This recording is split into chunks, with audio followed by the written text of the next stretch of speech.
रोज हिंगणघाटमध्ये आज नागपूरमध्ये हिंगणघाटमध्ये स्मार्ट मीटरच्या बाबतीमध्ये लॉंग मार्च काढलेला आहे, आंदोलन केलेलं आहे. या मोर्चाला सहभागी होण्यासाठी मी इथं आलेलो आहे. महाराष्ट्रामध्ये अनेक प्रश्न आहेत, पण सध्या देशामध्ये सर्वात महत्त्वाचे प्रश्न जो आहे तो बेरोजगार युवकांचा. राष्ट्रवादी शरद पवार पक्षाच्या वतीने या असलेल्या युवक वर्गांच्या असलेल्या बेरोजगारीच्या बाबतीमध्ये एक आंदोलन करण्याचा निर्णय घेतलेला आहे.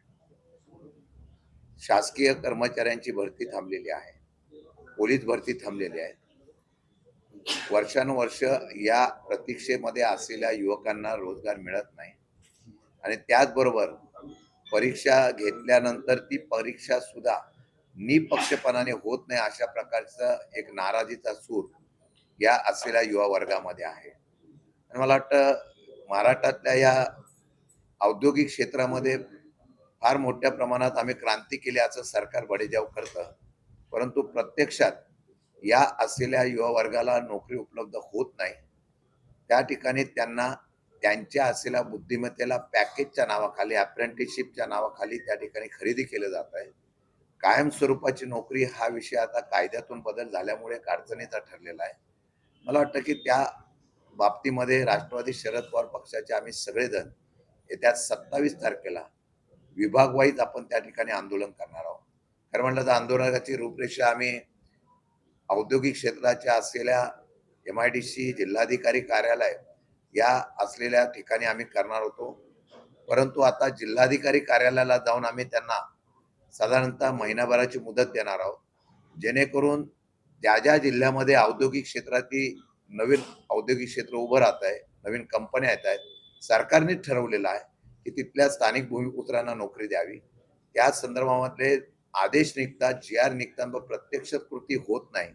म्हणून आम्ही या असलेल्या सर्वातून जशी काही लोकांनी तिरंगा रॅली काढली, आम्ही बेरोजगार एल्गार तिरंगा रॅली काढतोय. 6 डिव्हिजन मध्ये आम्ही तशा प्रकारची रॅली काढतोय. त्याचं नेतृत्व आमच्या पक्षाचे प्रत्येक प्रमुख करतील आणि हा आवाज उठवत असताना आम्ही शासनाला या बाबतीमध्ये मग शासकीय भरती असेल, जे अजून वर्षानुवर्ष झालेले नाही आहेत, मुलांची वय झाली परंतु त्या संदर्भात भरत्या होत नाही आणि औद्योगिक क्षेत्रामध्ये इथल्या लोकांच्या बुद्धिमत्तेला वाव मिळाला, त्याच जिल्ह्यात त्याला नोकरी उपलब्ध व्हावी म्हणून एल्गार आम्ही करतो.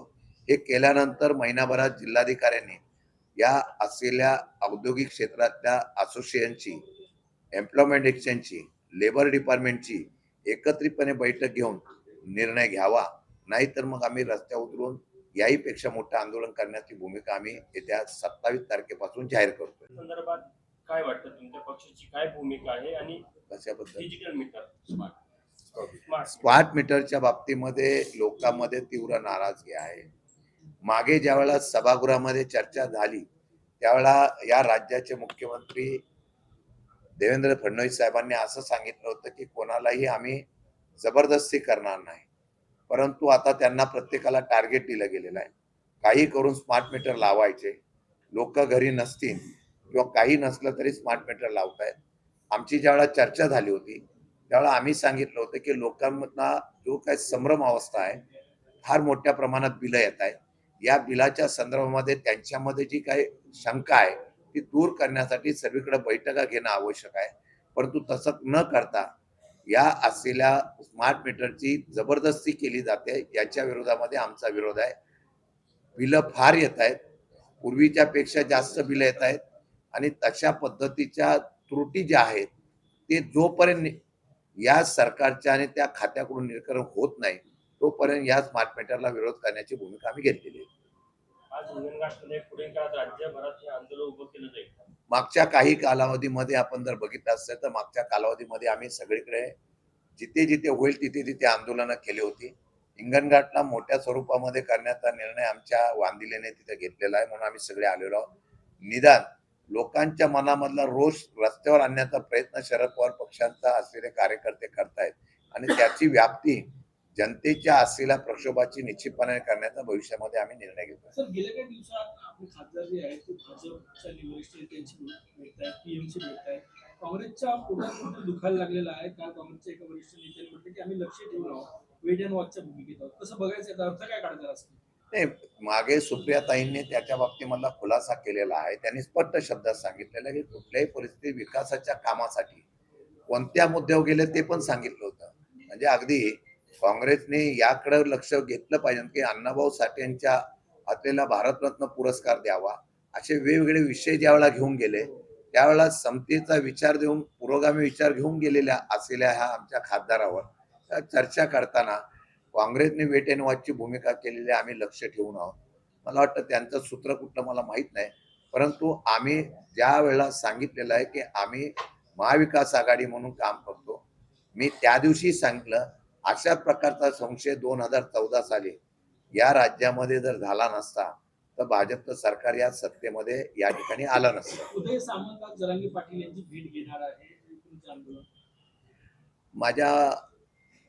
मला जी माहिती मिळाली आहे, जरांगे पाटलांनी जे काही गॅजेट, सातारा गॅजेट आणि इतर गॅजेटच्या संदर्भामध्ये अंमलबजावणी करावी. आणि दुसरा एक मुद्दा त्यांचा उपस्थित झालेला आहे की ज्यावेळेला त्यांना आरक्षणाच्या बाबतीमधलं दाखले दिले गेले त्या दाखल्यामध्ये ते टिकले नाहीत, अशा प्रकारचे त्यांचा संशय आहे.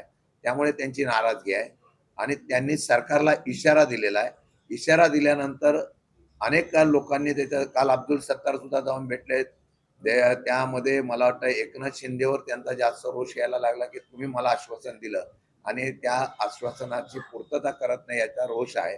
त्याचा संभ्रम दूर करण्याचा प्रयत्न उदय सामंत करत असतील मला वाटतं. परंतु या निर्णयाच्या संदर्भामध्ये दोन्ही समाजामध्ये जे काही राजकीय फायदा उठवण्याचा प्रयत्न आणि त्यांच्यात अंतर पाडण्याचा प्रयत्न मध्यंतरीच्या काळामध्ये महायुतीने केलेला आहे आणि त्याचे परिणाम आता हळूहळू त्या ठिकाणी समोर येत आहे. महायुतीच्या वतीने आज मुख्यमंत्री पहिल्यांदा समन्वय बैठक घेत आहे सरकार स्थापन झाल्यापासून.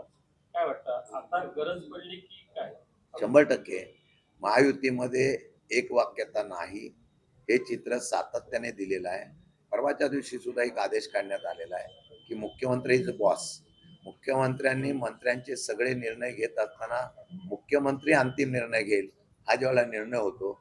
अनेक प्रश्न नाराजगीचे आहेत, एक वाक्यता नाही.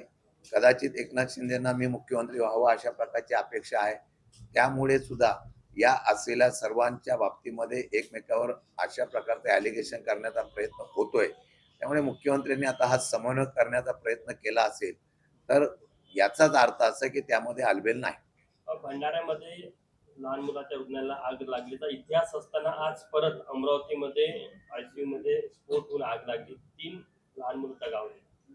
मध्यंतरीच्या काळामध्ये ज्यावेळेला अशा प्रकारच्या घटना घडल्यानंतर राज्य सरकारने पूर्णपणाने सगळ्या रुग्णालयांना तशा नोटिसा दिल्या, काय काय प्रिकॉशन घ्यायचं हे सांगितलेलं असताना सुद्धा, ते अधिकार राज्य सरकारकडे असताना सुद्धा जर अशा असलेल्या निष्काळजीपणामध्ये ज्या हॉस्पिटलमध्ये अशा घटना घडतात याचाच अर्थ फक्त घोषणा करायची आणि त्याची अंमलबजावणी करत नाही, यामध्ये नुसतं त्या रुग्णालयाला जबाबदार न धरता जे कोणी अधिकारी या संदर्भामध्ये दोषी आहेत, ज्यांनी निष्काळजीपणा केलेला आहे त्यांच्यावर कारवाई करणं गरजेचं आहे.